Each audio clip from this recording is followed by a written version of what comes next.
Alright guys, so this is another Patreon requested. This one comes from Hunter Johnson, who asked me to do another video in the Old Man series that he had put together.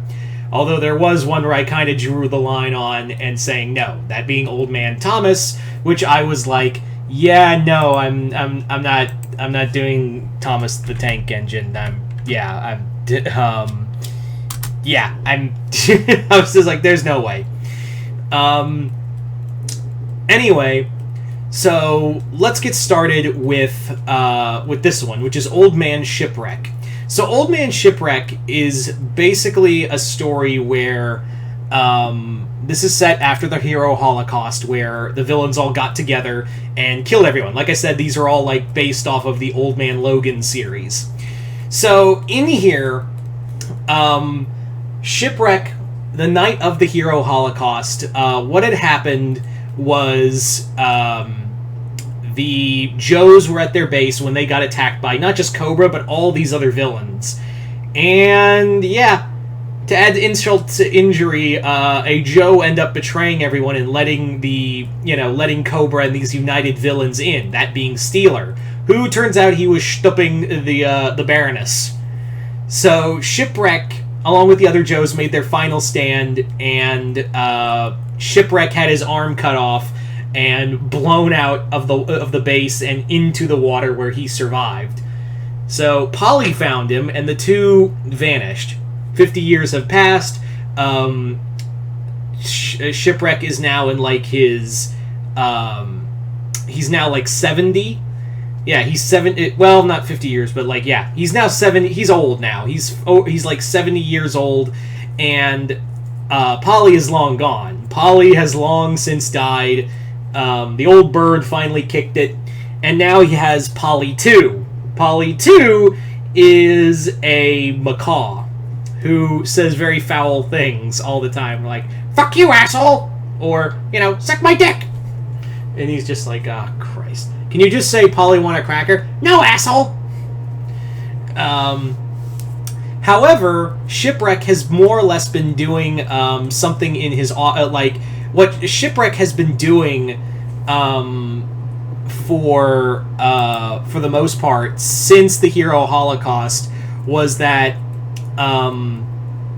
what he had been doing was basically he's a pirate and a smuggler, in that he is smuggling people to the only the only place that isn't controlled by villains, which is Steven Universe's controlled area. Like after in the Old Man Steven story, he had basically been Steven took over of what was once his home. He took it back, and now he has a few what's left of the heroes there. However, Shipwreck, while he is trying his best to be like a smuggler and, smuggle people and resources to people who need it, he's kind of like, the fighting's done. Like, my fight is way over. Like, it has come and gone. I don't want, I am just here just to carry on the good name of those who came before. Like, that's what I'm really here for, is that I'm not here for, I'm not here to be like some, martyr or whatever.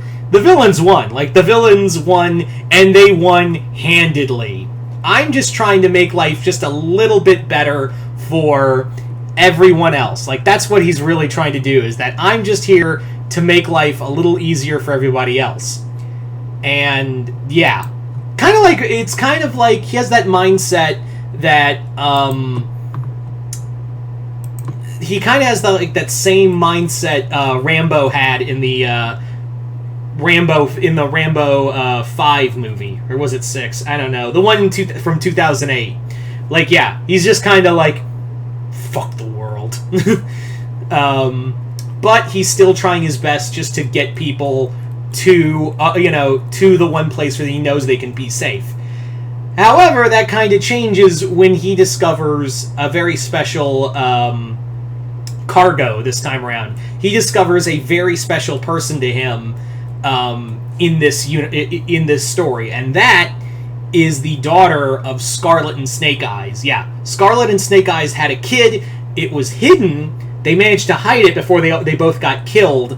And the kid has basically been living with the Arashikage, who were loyal to Snake Eyes and had been hiding in Tibet, training her. And essentially, Scarlet and Snake Eyes' daughter wants Shipwreck's help in order to get supplies to her village, which is basically like they're dying. They're getting cut off because Storm Shadow's clan, his side of the Arashikage, has been united with the Foot Clan and the Hunts Clan, and they're more or less laying siege to them, and yeah, they're dying. They're holding out for now, but they need supplies. So she needs Shipwreck's help to get these supplies to them. So it's more or less like we're going on the high seas adventure with an old curmudgeon Shipwreck who's just kind of like just fucking done with the world. They encounter Tidal Wave, the massive battleship Decepticon. They encounter monsters that have been creatures that have been mutated by Dr. Paranoid from Street Sharks, as well as Dr. Savarius, and the renegade like sea kaiju that roam the sea. So it's more or less like a story of just them going on this wild seafaring cruise until eventually, like, yeah, as Shipwreck is the last official Joe, he finally makes it to the village and he gets the supplies, but his ship is inevitably destroyed in the same time. So now he's stuck there. But he does manage it during that time. He does manage to get a message to Steven where Dipper, who in here is an old man, last of surviving member of the Pines family and paralyzed, and he has Jenny's AI. Jenny Wakeman's AI is like in his hover chair. You have Bumblebee and Hunter. Yeah, Hunter's here too from Owl House. And they're the last few heroes, and they basically tell Shipwreck, hey, glad to see you're still alive, Shipwreck. Are you ready for what? When you get here, when you finally make it to our place again, we've got something big. Steven's got some big ideas, and Shipwreck is like, how big are these ideas you're talking about? And he's like, big enough to change the fucking world. So it kind of leaves off on a bigger story from then on. So there you go, guys. That is pretty much Old Man Shipwreck. I'd like to thank Hunter Johnson. I meant to say Hunter Johnson earlier. For this video and continued patronage. And like I said earlier, if you'd like to have a Patreon request done, just hit the link below. Head on over to my Patreon and hit the 4th tier where you can send me videos to do here on YouTube. But other than that, hope you all enjoyed this. I'm Mr. Multiverse. I'll see you next time in the Multiverse.